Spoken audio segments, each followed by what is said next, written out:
તારું નામ શું છે બેટા? તારા પપ્પાનું નામ? હા.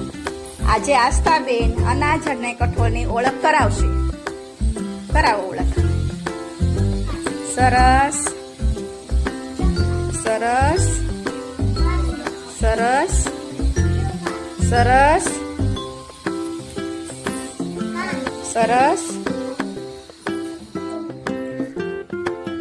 સરસ. હવે કઠોળની ઓળખ કરાવો. સરસ. બોલો. હા.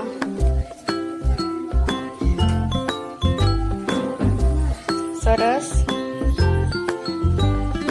સરસ સરસ. રાજમા. સરસ. Very good.